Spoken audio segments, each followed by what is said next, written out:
Good afternoon, good morning, good evening, depending on your time zone and when you watch. Thank you for coming to our panel titled Biotech is Down but Not Out, Developing a Game Plan in a Volatile Market. On the heels of the publication of Locust Walk's 2022 first quarter report on global trends in biopharma transactions, we are joined by a great panel of experts to help us unpack the current trends in the industry and find some practical advice for our participants. We have 1 hour allotted for the panel, including questions that we've prepared in advance, as well as questions received in advance from participants. If you have any additional questions that you'd like the panelists to address, please submit them through the Q&A system, and I'll read out the most frequently asked questions and ones that have the broadest applicability to the audience at the end or interspersed, depending on the flow. If we do not have time to address your question, we'll surely follow up separately with our thoughts. We are recording this session, and a playback will be available shortly afterwards for registrants. I'm also obligated to share that due to confidentiality and other regulatory requirements, we're not going to address questions specific to any one company unless any of the panelists have specifics that they'd like to provide on their own. And this also is not legal advice or an offer to buy or sell any security. So everything that is said while we're open about it is technically considered off the record. Moving to the panel. So just to set it up, each quarter we put together key statistics and trends from strategic deals and financings.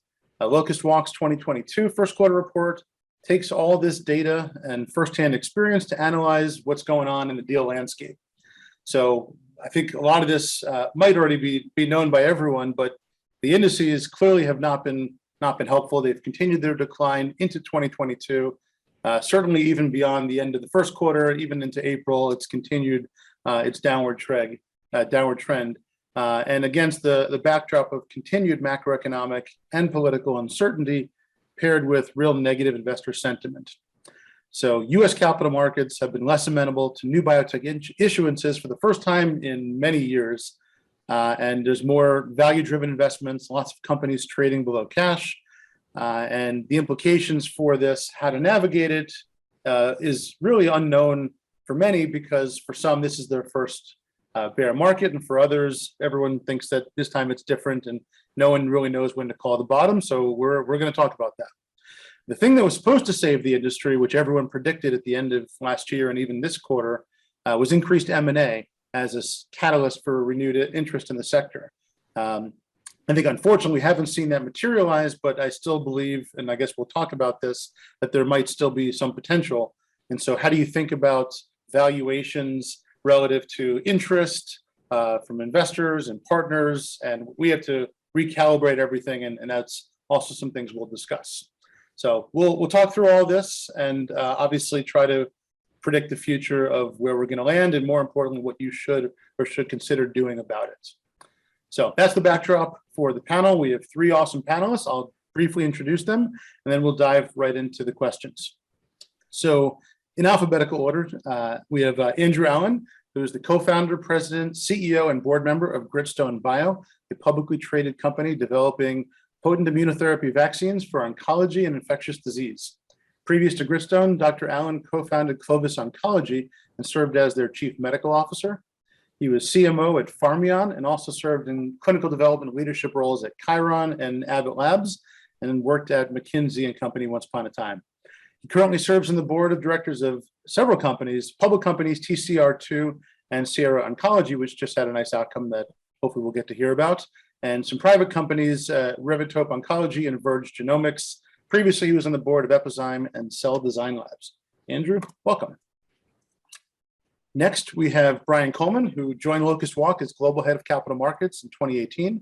He's responsible for sourcing and leading capital raising assignments for life science companies on a global basis. He spent an extensive and impressive career raising money for emerging and established companies.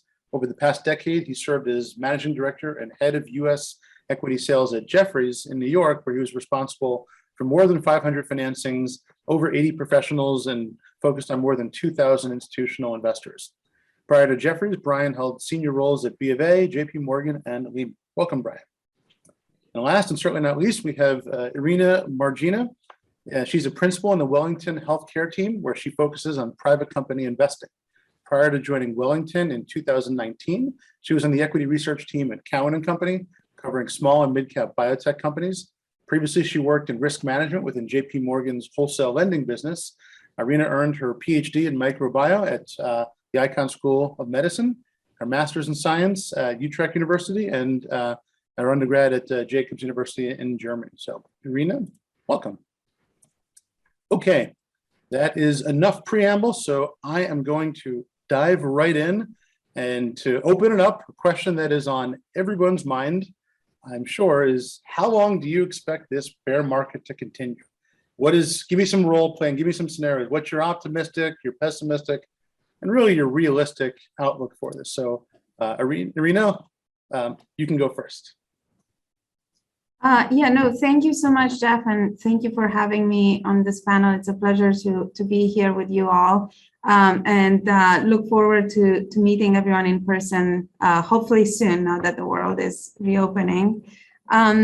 I would say overall, we are fairly optimistic, just thinking forward. There's certainly been a lot of headwinds over the past 12 months, both on a macro level as well as sector-specific ones. But maybe just focusing on the sector, the sector perspective. Some things that are perhaps starting to look better versus the past is things related to the FDA uncertainties and turmoil that we saw last year. Now with more clarity and Robert Califf as the new commissioner, we view that as an overall positive development, and we expect him to be a stabilizing force and hopefully a morale booster for the FDA staff, who has been incredibly busy over the past 2 years. And then on the drug pricing concerns, that again, there was a lot of talk last year. We think that the worst case scenario in the US is behind us. So hopefully going forward, we won't see any sweeping legislation that would lead to an across the board sort of price cuts and affecting the industry. And then maybe just on the market side, obviously there's been a lot of slowing down in terms of the numbers of the IPOs that have been coming out, and just follow-ons and so on. To some extent, we view that as a healthy reset. So hopefully, again, you never want to call the bottom, right? But hopefully the worst is behind us, and at this level of reset and health in the market, where maybe we're seeing less extremely early companies accessing the public market and so on, and valuations have reset. Perhaps this will hopefully mean that it's a good time for investors to start to re-engage. So does that mean that you think that there'll be opportunities for market cap expansion and more financings as opposed to reducing the downturn, or are you just hopeful that these are catalysts that will stop the decline? Where are you in the optimistic versus not as pessimistic? I would say optimistic.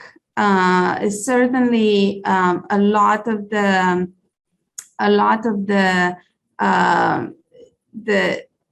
negative factors that have affected the sector. It just feels like everything should be starting to have a better setup going forward. So hard to say, whether it's going to take a month or 6 or 9, but I think big picture, we are extremely excited about, the innovation that is happening. Nothing has changed at the fundamental level. It's just that we were coming off of this incredible run that we've had over the past few years, and that was magnified by COVID and all the inflows that followed. And now we've had a reset, and we need to figure out how to move forward. But fundamentally, innovation is higher and better than it's ever has been. People are continuing to develop drugs, and people continue to need drugs. So hopefully that means that we'll find the level to reset, and we will move forward. Got it. That makes sense, and we'll dive into more specifics there about what to do. But maybe Andrew, if you want to go next, your crystal ball on the market, your relative level of optimism, pessimism, and maybe realism. Yeah, this is not my domain of expertise. I'm more a taker of whatever the world chooses to offer us. Clearly, the last couple of years, the valuations of early stage biotech, I think, became disconnected from reality in one direction. All of us now are disconnected from reality in the other direction. I don't have anything sensible really to add to Irina. I think we just have to kind of figure out how to survive in this climate without knowing when it will end. But that is not the first time that we've had to deal with such phenomena in biotech. So survival of the fittest is upon us, and we will endure. Yeah, and we'll certainly get your perspective on what should you do as a CEO or a board member. But Brian, I know you've been speaking with a lot of investors. What does your crystal ball have in store for us? I mean, I fall in the optimistic camp. I think, generally speaking, that's where investors are. If we take a look at the market overall, we've had 6 public deals get done this year versus 28 at this point last year. And only one of those is in positive territory. So I think it's going to take some time for investors to process, the opportunities that exist in the public market. A report was put out recently of, call it 180 companies trading at or below cash in the public market. So there's a fair amount of opportunity there, I think, as people make their bets and sort of dial through their diligence. You'll see them looking for additional opportunities. We are encouraged, as we do a lot on the private side, that there have been 77 private deals that have been done this year. It's down slightly from last year at 118. So I think companies are going to have to really show the market that they are willing to be capital efficient, that they are in fact going to hit their milestones. And I think the bar is incredibly high for investors right now as we think about the next 6 months in terms of the opportunities that I think are being presented. I haven't heard the word capital efficient in 5 or 7 years, so that's maybe a new thing. I don't know, Irina, if you wanted to jump in there. Yeah, no, absolutely. I think, obviously, back to Andrew's point about valuations over the past couple of years, that essentially translated into a very low cost of capital for these companies. So I think, high burn and very rich budgets just became a standard. And I think in this new reality, everyone will have to think about what good governance means and sort of start to become creative again, and kind of go back to the nimble roots of the sector. Yeah. So yeah, I think the other thing just to consider is, and we're seeing this with companies that we're dealing with, is it doesn't have to just be a one-track process. You can look for capital, you can look for a partner, you can think about a strategic deal. So I think, to the extent that companies can remain open-minded about the options that are in front of them to make sure they're well capitalized and they have a plan A and a plan B in place, I think is a really smart position to be in this type of market. Yeah, I think it's going to be tough to figure out the winners. Obviously, that you've seen the statistics that there are so many companies that went public that the demand for maintenance dollars, as it were, not IPOs, but just follow-ons and just capital raising to keep all the companies that have been born, keep them all alive. Now that we've had the exit of so many generalists from our sector, there just isn't going to be enough capital. So there will be a thinning of the herd. I think that's inevitable. And I think amplifying that effect is the fact that a lot of the new companies have been in some of the newer technologies where biomanufacturing has become something that many people have invested in. And so the burn goes up significantly. And so it's not as simple as just being capital efficient the way we used to when it was all small molecules and a bit of antibodies. Now it's more complicated because the capital demands have gone up for many companies who are in the gene therapy, cell therapy spaces. And that is going to put a lot more pressure on folks. And I think we'll see some creative solutions where folks will start to merge, I imagine, or at least kind of merge forces when it comes to biomanufacturing, because it's probably true that there are some facilities out there that actually could service multiple customers, as it were. And, you know, Elevate Bio, which came out of NPM, is a sort of interesting business model as a standalone that seeks to service that demand. And I think obviously that was a good idea. And, you know, companies are using Elevate, including TCR2, whose board I sit on. But I suspect we'll see some creative appearance of blended manufacturing facilities. If I've got 4 different companies, all of them needing AAV, let's say, for their gene therapy, well, they probably don't all need to have their own manufacturing.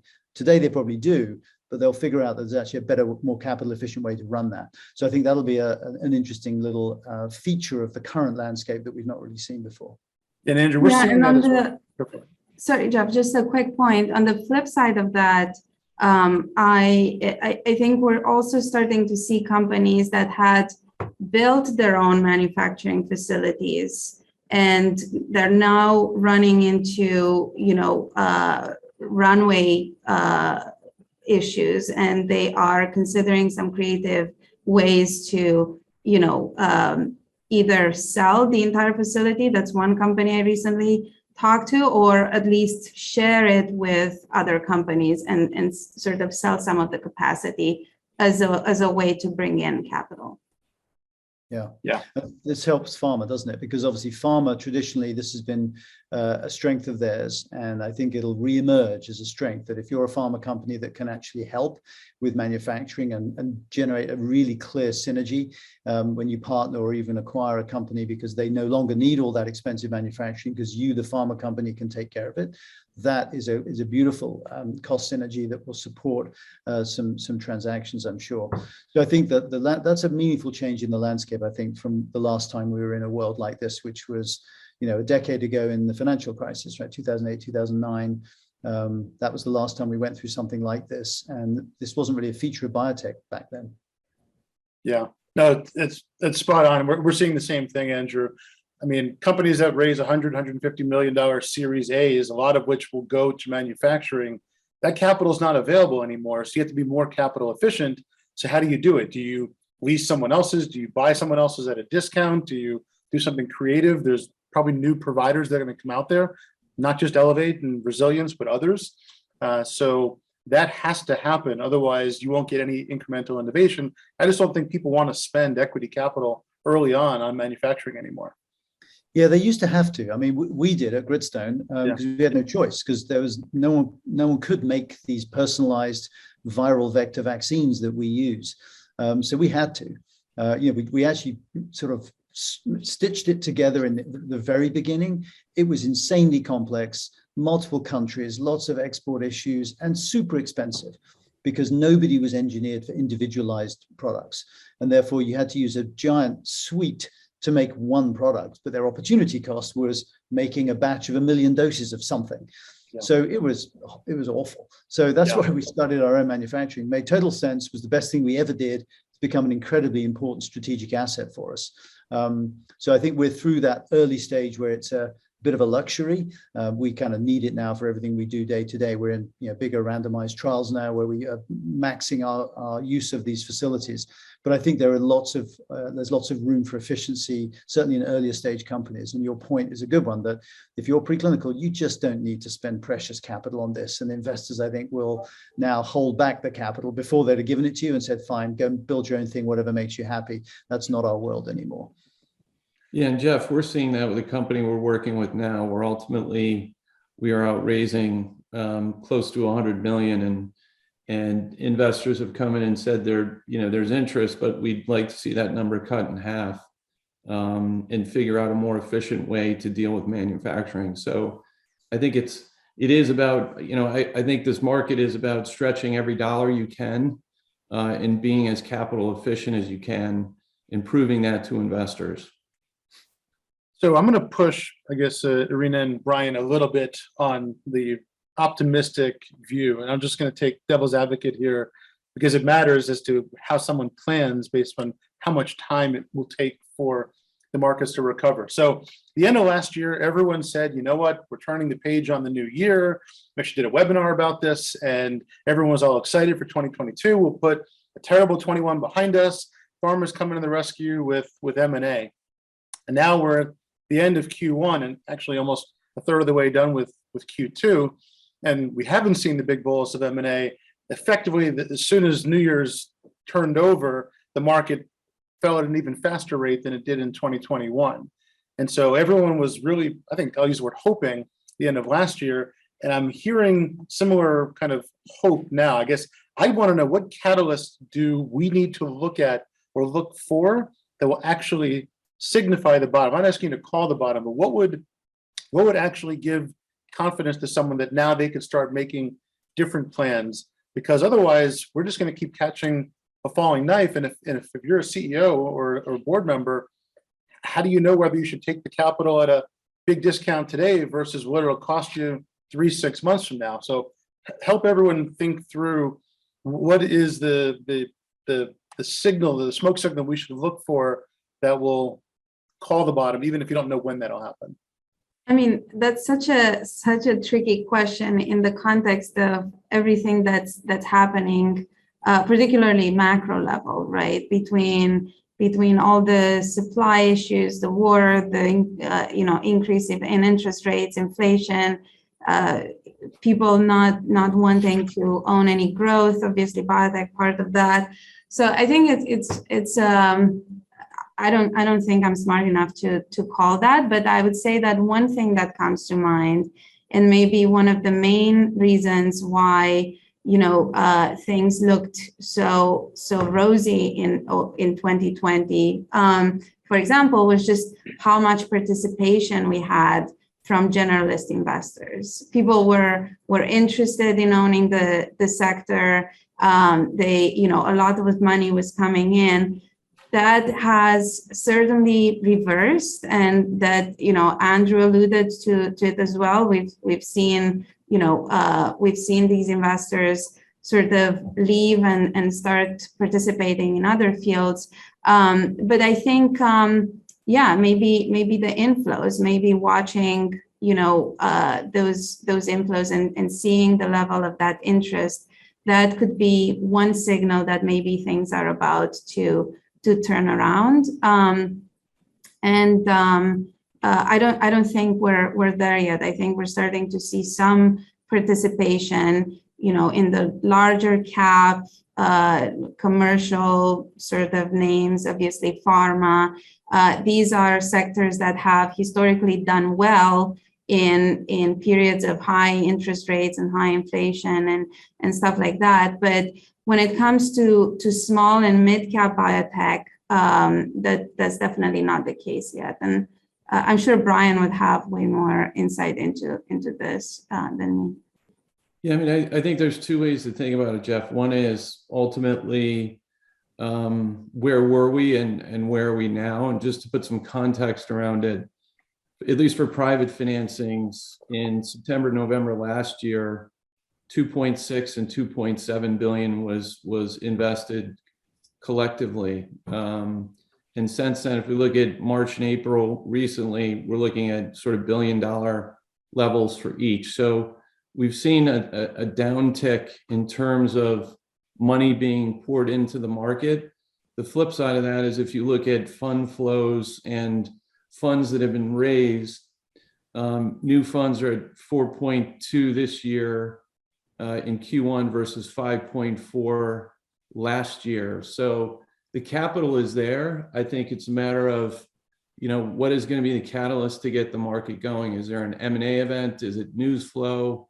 Is it a flurry of partnering activity? Is it seeing a couple, public deals get done?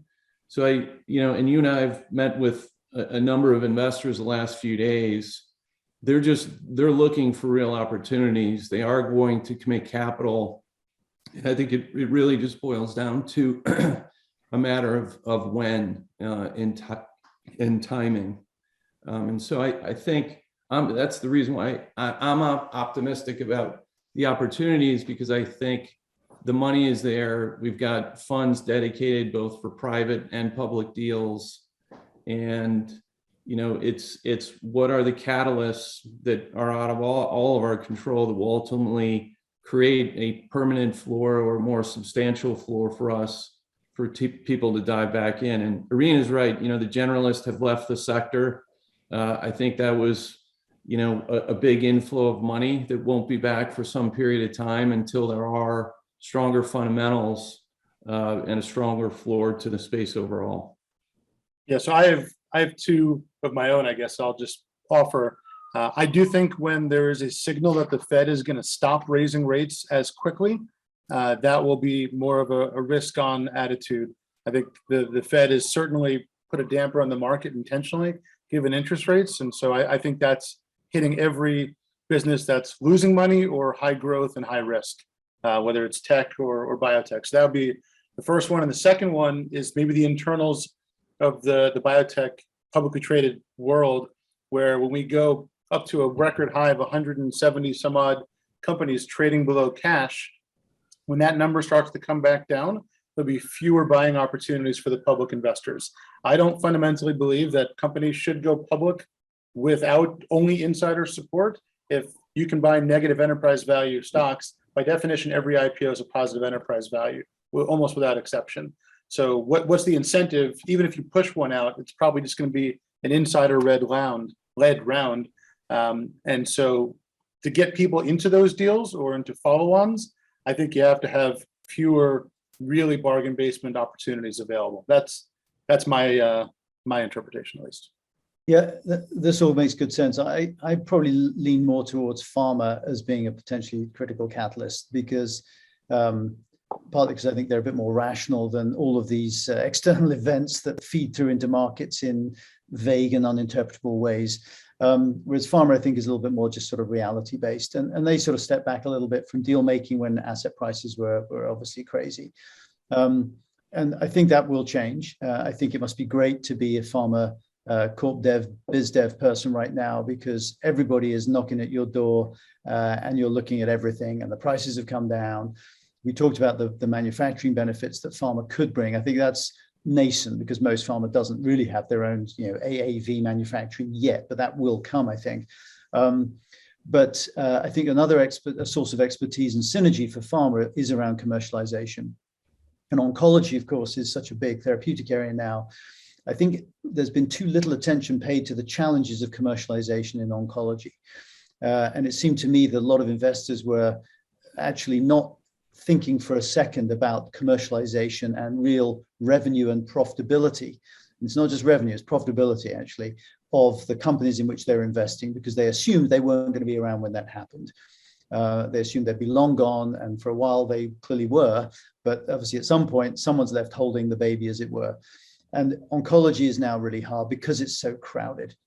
And if you think about myeloma, when I started 20 years ago, myeloma was, quote, easy, reasonably common disease, very few approved therapies. It was, we ran at Pharma, and we ran a definitive phase 3 trial against prednisone and melphalan in frontline myeloma. And there was no second line agent approved at that point, if I remember rightly. So, I mean, that was just 20 years ago. Obviously a positive trial, and lots of good things have happened, and it's been fantastic for myeloma patients, which obviously is ultimately what this is all about. But the consequence of that is that whenever you're on a board now and people start raising, hey, what about a myeloma opportunity? There's generally a sort of sighing and like, no, it's seventh line and impossible to get the trials done because the patients, there's so much competition for patients. And eventually, 10 years from now, you might be in one of the 20 different frontline combos where you're agent number 12 in a huge list. I mean, it's just really complicated, really crowded. Everything is hard in these crowded indications. Now, the good news for cancer patients is that more and more indications are starting to myelomatize, right? They're looking more and more crowded. Lung cancer, obviously, being a good example, one of the big solid tumors. So, I think that the flow through of all of that is that if you're a marginally additional product that's now going to be fighting for primarily on sort of commercial grounds because of some sort of convenience benefit or something, or I'm QD, not BID, I think that's going to be really hard to turn into profit. And there are some companies that pursued that and got investor money because I think it was very short-sighted money. Those companies may not make it. I think the companies that are making real step changes in efficacy, those are the companies that are more likely to do well. Because, of course, if you're marginal, you have to run a really big phase 3 trial to show statistical significance. It's really tough marketing, and you're going to have a partner because starting from scratch, in a tough competitive field is really daunting. And the other thing about competition is that before you know it, there's some new thing that wasn't even around when you started that now is coming in and threatening to eat your lunch. And, a good example would be in the world of lymphoma, where all of a sudden the bispecifics are just charging in. Maybe cell therapy is going to get there as well. If you're a small molecule developer in lymphoma, your life just got so much harder in the last 2 or 3 years. We just saw the ODAC on the PI3K Delta class, just to add to the sort of challenges in that space. So I think step change innovation with clinical data, having a pharma partner, these are all going to be, I think, big features of the landscape, and that's how the sector gets re-energized. So that's some of the winners. I guess the question is, if you're among the losers, maybe it's a question for Irina. If a company is getting interest, if you're an investor in a company, they're getting interest in a financing, it's just that terms you don't like, that's probably very different than a company that is not getting interest. And then the question is, how hard should some of these companies fight, depending on the level of interest they're getting from these investors? Because obviously there's partnering, you can try to get creative. Coming back to what Andrew said, there was probably too many companies created, and there should be some consolidation. And is the rational thing to do literally just to shut down or to merge and only have the most innovative ones survive? How do you think about that as an investor managing a portfolio? That's a really interesting question. I mean, I think historically, I don't think we've seen a lot of that. But of course, historically, we never had 700 public companies, or I don't even know the last number. I think that's a really good point, particularly in the context of the limited amount of talent that we also have. I think obviously human capital hasn't been able to keep up with the investment that has been coming into the field. I would make a couple of points. I think, so your first question was, how do you think about, getting creative and bringing other kinds of capital in versus potentially spinning out your assets, or what exactly was your question? No, I think ultimately there's a difference between an investor liking the story, but not the price you want, versus an investor not liking the story. And so you can pivot. Definitely. There's lots of things you can do. The question is, definitely, based upon that, how do you think, how would you advise someone in the audience now when they're staring at one of those two options? What would you recommend they do? Short of maybe folding up is the answer, but what's the play? Yeah, no, absolutely. I think first of all, I would encourage them to encourage the investors to be very open to them. And I think some management teams are more open to feedback than others, and it's just a matter of how you hold those conversations. But I think knowing where you stand with investors and not just assuming is the first thing that you need to get right.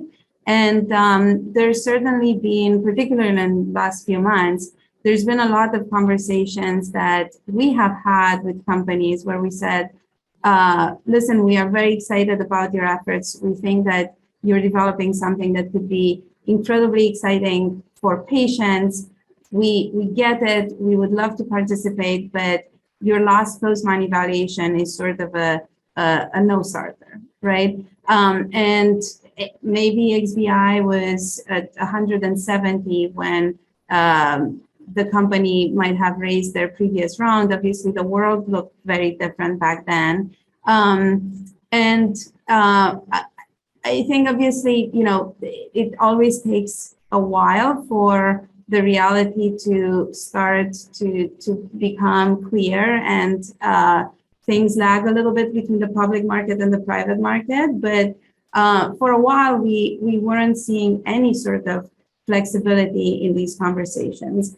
I think now, boards have become a little bit more open to having some real conversations about valuation and so on. And not only in terms of valuation, but maybe even structuring of a term sheet. Like maybe you can come up with ways to add some milestones, or, divide it into a couple of tranches so that everyone feels like they're getting, a fair deal. So that's the camp of interesting science, great progress, but maybe a high price. In the camp of, things are maybe not as exciting.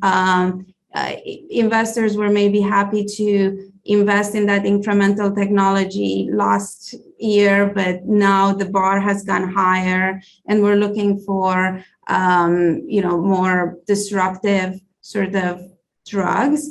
I would say it's really, it depends very much on the board and sort of how open they are to feedback. It's certainly a very difficult decision to make, but and it's very case by case. In some cases, maybe a pharma company or maybe another company could use one of those assets, and it would be synergistic to their efforts or additive to their efforts. And then you can consider some sort of partnership and maybe bring in some money. But as you know, these things are very much on a case-by-case basis. And I think a good partnership brings much more than, just cash. A good partnership brings synergies on both sides and stuff like that. So I don't know, it was a very broad question, so I'm not sure that I gave you the right answer, but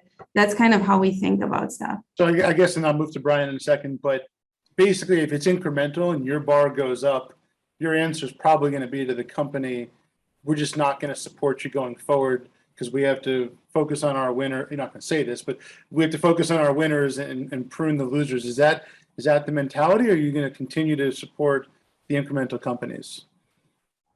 No, you put it very bluntly. Maybe the way I would say it is that our fiduciary responsibility is to our LPs.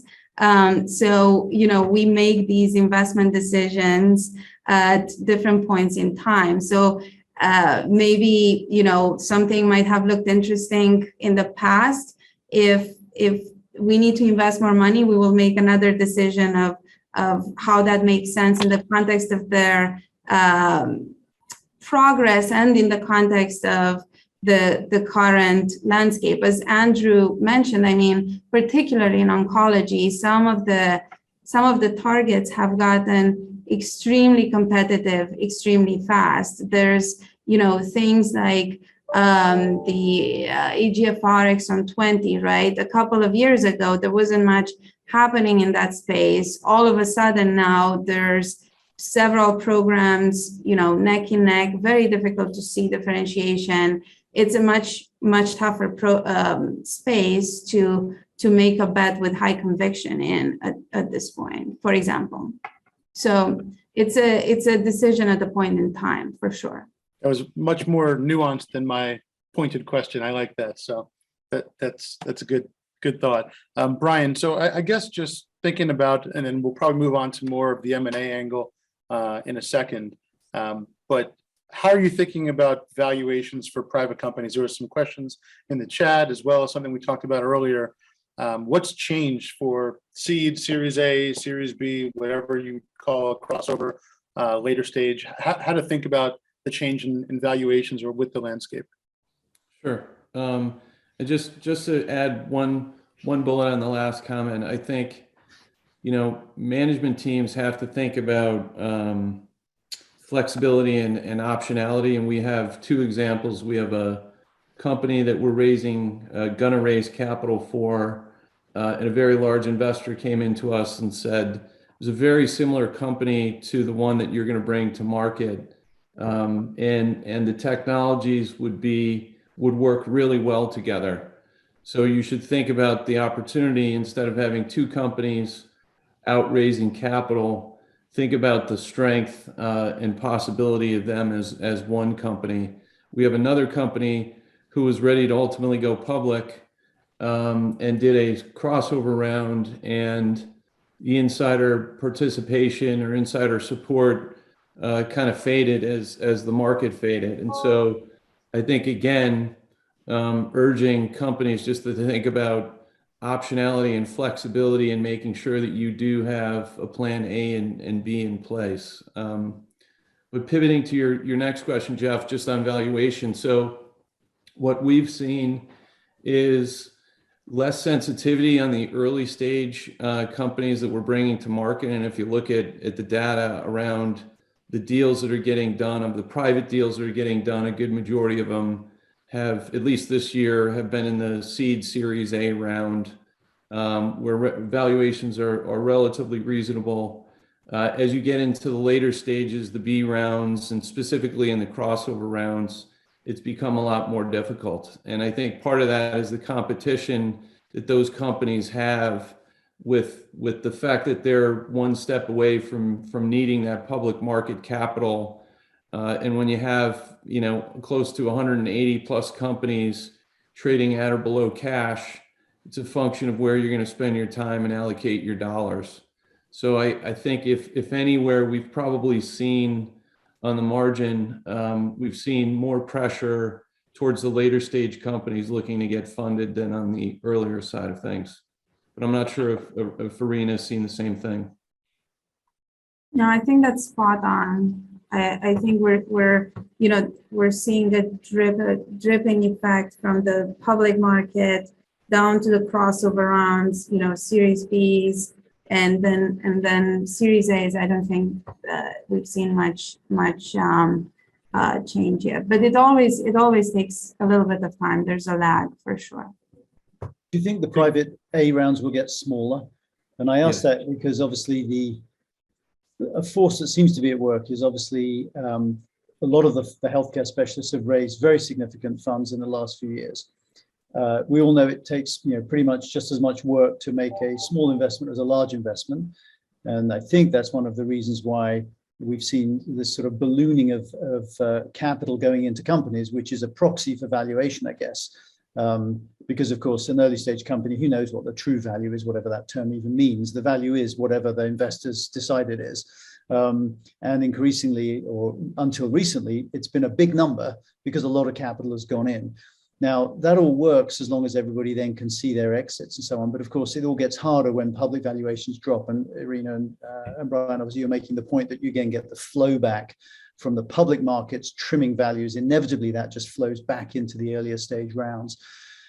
So I guess what I would, if I was starting a company today, I'll be looking for the sort of the classic capital efficient small Series A, take a year of cash, build the company for a year, hit milestones, then raise a B at a better price, start to try and diversify, and you're giving lots of entry points to lots of investors, and thus you grow. Whereas if you have this sort of mega Series A with 4 huge funds, there's no room for anybody else to come in and make money. And increasingly, these guys don't want to then follow through. They will tell you, oh, we don't want to participate in the IPO because, if that's not what our LPs want from us. If they wanted to invest in IPOs, they just put their money direct into the public markets. Instead, they give it to us. You get all these arguments as to why we as a Series A investor will not help you in your MES round or your IPO, but they've left no room for anybody else because of valuations. So that toxic effect, I think, has to sort of be flushed out of the system, and it's going to end up, I think, with small Series A, which is a little bit harder on the investment funds, because then you've got to do more work. You've got to do more investments in more Series A's, and you're probably don't have the staff to do that. So it's going to be interesting whether we actually see a sort of expansion of the number of people in the big funds to do that greater body of work and those multiple smaller rounds, or whether in fact we'll continue trying to put lots of capital to work. But the challenge of the capital is, as we talk about valuation, it's dynamic, of course. And there are lots of term sheets floating around where investors say, hey, we're going to give you $150 million Series A. Subtext, it'll be a flat series of tranches with flat valuations or very marginal valuations. And the naive CEO gets all excited because they think they've got 150 million. What they don't know is they're going to be creating precisely no value for the next 4 years of hard work. And it's going to be really hard to get other investors in. So just some observations from the trenches, as it were, that I think some of the phenomena we've observed have actually been quite hard to deal with if you're a small company CEO trying to just sort of rationally build value. It's actually been quite hard to do. Andrew was a CFO in a prior life. I just want to throw that out there. Yeah, we all are. I agree with everything you said. I think maybe one consideration, is the fact that a lot of the platform type of companies that we've seen being created, over the past recent years, just relying on very high science and so on, obviously reflected a higher appetite for risk from a lot of these early funds, which is, no way the way these funds used to function 10 years ago, or even. But I think going forward, there's definitely going to be difficult to see a shift from that sort of high science, high risk, high reward platform kind of play to maybe, asset-centric thesis where you can develop more with a limited amount of capital and so on. So it's going to be interesting to see. The one other point that maybe I'll throw in there is also related to the amount of capital that has been raised on the private side. And in some ways, I wonder if maybe, because it's not only the early stage VCs that have raised mega rounds, there's plenty of crossover, later stage investors such as ourselves that have been raising a lot of money as well. So I'm wondering that now, with this slowing down of the public market, and maybe it's going to lead to a lower appetite for preclinical companies and so on. I wonder if we're just going to start seeing companies stay private longer, sort of a similar phenomenon that we've seen in tech, where companies tend to stay private way longer than in our sector, and they see a lot of that steep growth curve materialize while they're still private company. Very interesting. I'm sure we will, actually. And what I think we also will see is that public companies will start to behave like private companies. Because if you've got a fairly concentrated investor base now with, let's say 5 or 6 holders who have 50% of your float, the incentive on the company is to go to those 5 and say, look, we need to raise more money. We can do some horrible dilutive round, classic sort of marketed deal. We could do that, or we put you together in a pipe. And you all put capital in, you retain your ownership, you're actually reducing your average cost of equity that you've purchased, and we can then continue to drive the company forward. I think we'll start seeing more and more of those kinds of transactions, because those are actually, I think, a reasonable solution to the problem that many of us are going to face. Yep. I'm going to put a bookmark in this and pivot a little bit to M&A in the last 10 minutes. And without putting you too much on the spot, Andrew, just to keep you on it, I imagine you did a big pharma deal last year. I can't imagine you're not having ongoing conversations. Have you seen a shift in tone or attitude from some of the bigger players? Or how is partnering as a potential either financing or strategic vehicle evolved from your eyes or from the eyes of the partners? Yeah, obviously, if I'm not talking to Pharma, I should be sacked, because clearly it is the sensible strategy for raising capital in a world where equity issuance is distinctly unappetizing. I mean, those are the two basic choices we have, right? So, of course, it's a little early to judge. Pharma, I think, as I say, is in a sweet spot right now. They've got a lot of choices, attractively priced, and can do their work and pick their winners. So I think we are going to see an uptick in activity. I imagine they've been waiting for a bottom, which is, because nobody wants to, purchase and then, a month later, the XBI is down another 25% or something. You look at like a bit of a klutz and nobody likes that. So I think that's a factor that's holding people back a little bit. I think there's some leisurely shopping going on. I think they do intend to buy. So they're not window shopping. I think they're truly shopping, but there's no pressure. They've got a whole afternoon, to use the shopping metaphor, of just moseying around the stores and deciding what they like the look of and where the best deals are. So I think we will see transactions coming. It's inconceivable to me that we won't. But exactly when the trigger starts to be pulled is a little harder to judge. Obviously, the Sierra acquisition that I was close to is an unusual circumstance. That was a de-risked phase 3 asset. So I think that's not really indicative of a trend that's relevant to the broader biotech sector.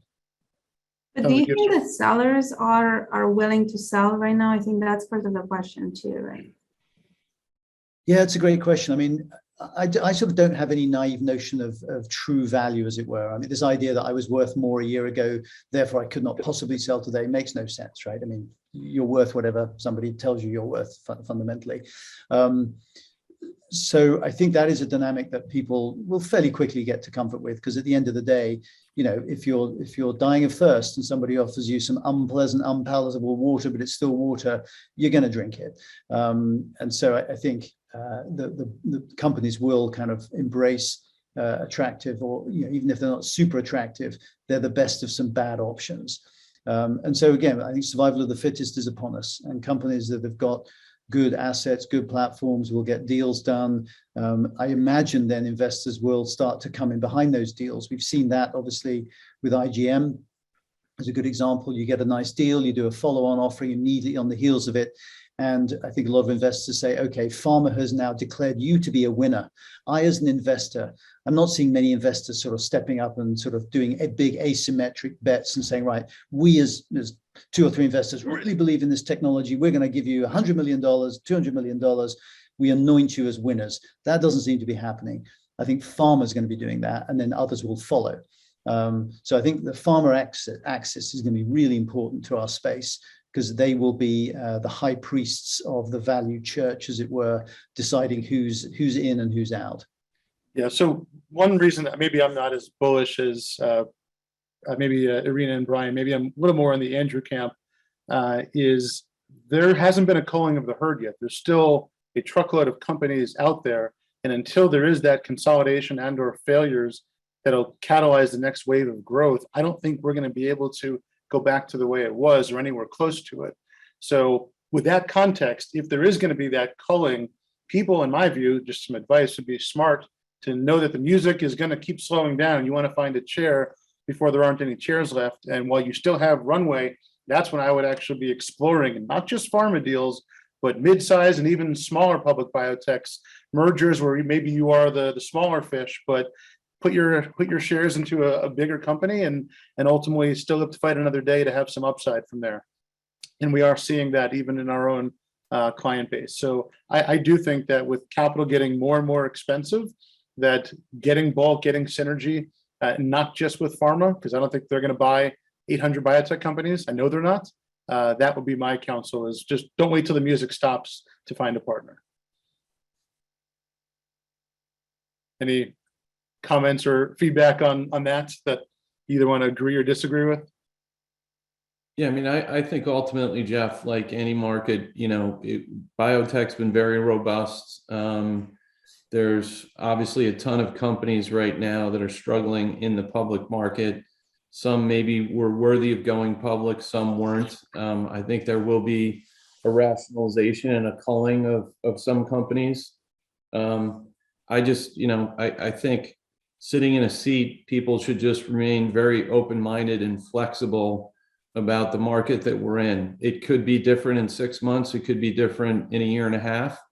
I don't think anyone has a crystal ball to decide which one it will fall into, but ultimately, as you know, we've seen at Locust Walk, more companies are coming to us saying, I don't want to just think about one option. I want to consider 2 or 3 options.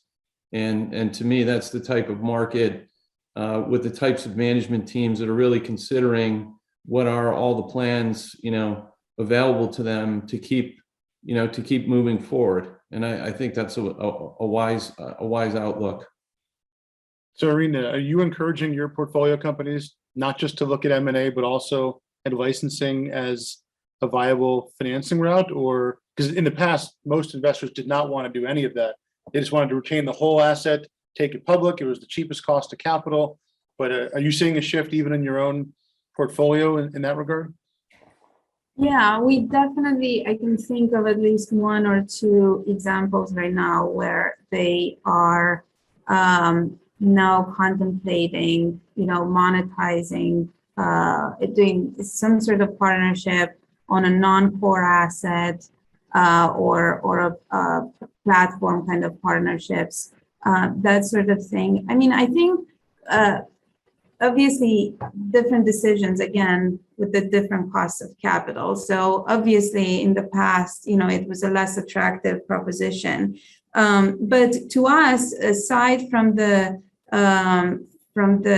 non-dilutive capital, and, you know, I don't want to get into it, but it's not really non-dilutive, right? It's just non-dilutive right now. It's definitely gonna, you know, if things work out, it's definitely gonna be dilutive down the road because you need to share that economics. But to us, these partnerships need to be the right kind of partnership, right? As I mentioned earlier, they need to bring more than just the money. Hopefully, there's an element of synergy where the partner has something that you know, the company doesn't have or could use, some sort of capability or expertise, and hopefully there's, you know, a partnership that will improve the odds of success of that program. So and finding good partnerships is, as you know, not easy, but we definitely encourage our companies to get creative in these ways when it makes sense, for sure. I think you're muted, Jeff. Bound to happen at some point. If you financed last year or 2020, you are overvalued compared to where you'd be financed today. And so how do you skate into that valuation is you just need more time for your assets to develop. And if you could sell one or license or do some type of platform deal for selling something you wouldn't develop yourself anyways, which I know, you know, something that others have done certainly successfully, including on this call, there is the ability for you to grow into that valuation so you don't have to take that dilution. And that would be my one kind of amendment to your thought, which I do agree. That makes a lot of sense. Something. Yeah, that makes a lot of sense. But Cool. it works against, you know, if you're trying to drive to that outcome, that means you now have to spend money on 2 development programs or 3 development programs, because obviously you've got to have your own asset and the partnerable asset in the clinic. And so, you know, there's always a tension here, and that's where boards start having to make these tough decisions. And there's always the endless debate between, you know, the cost cutting, which is, you know, a school of thought. It's not one I generally subscribe to, obviously outside of obvious and sensible things. Fundamentally, my view in biotech is no one cuts their way to success. We're given capital to innovate. And innovation these days means clinical, you know, strong clinical data. That's what we are here to do. We're not here in order to exist. So merely prolonging runway for the sake of prolonging runway is not a worthy goal. We're here to innovate and generate distinctive data. And if you do your best and the data are no good and there are no buyers, well, then that was an experiment that was worth doing. And the beautiful thing about life in US biotech is you can go and do the next thing, and you've learned a lot. So Andrew, I'm going to take the last word and call you out that you actually did a great deal last year to extend your runway with that deal with Gilead for something you were not necessarily going to develop on your own. So there are creative ways of doing things to finance your company, which I think you actually did very successfully. Yeah, I mean, this is a nice thing to be a platform, right? Because we all know that if you're a single asset, then this is not a strategy available to you. If you're a platform, it's a relatively easy thing to do. Yep. But we're capital hungry, and there's no easy path here. They're all hard. Just pick your poison.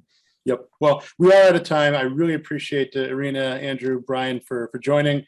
Thanks everyone for joining today. There'll be a link to the recording we're going to send to everyone registered, and we're also going to be on YouTube. I like to say I'm a YouTube star. I get tens of views every time we do this. So check out the recording after the fact. You can also download the white paper, the report that we put out about the Q1 trends, and we look forward to seeing everyone in person hopefully soon. So have a great day.